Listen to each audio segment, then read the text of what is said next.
Thank you, sir, for doing this. I have a question for you and then another one for General Milley.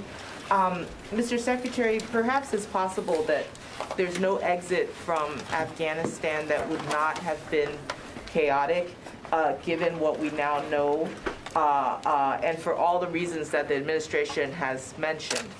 But I would like to know now, in hindsight, is there one thing that you wish that you or the Pentagon could have done differently? Thanks, Helene.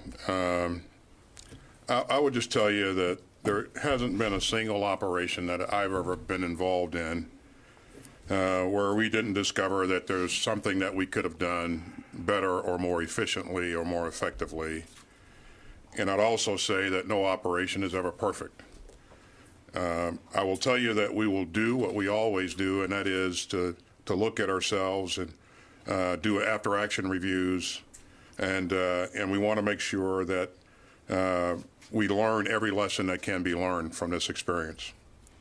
But I want to take the time to do it the right way, and so we'll do that in the days ahead. Do you think that? Oh, sorry. I was just going to say, I would just say again, Helene, that I'm enormously proud of our men and women who worked hard to accomplish what they just accomplished, which I think, as I said earlier, is historic and heroic.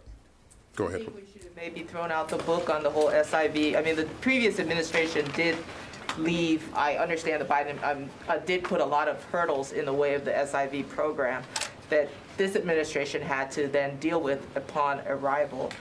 Do you think at all that because the Pentagon worked so hard with these people for 20 years, these translators and interpreters, that we should have thrown that whole book out?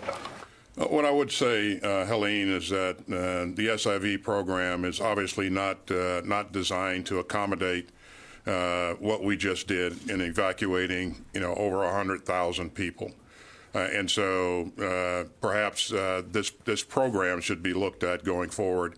It is a designed to be a slow process. Secretary Blinken and the State Department worked hard early on to shorten the timeline that it takes to work your way through that process. But again, for the type of operation that we just conducted, I think we need a different type of capability.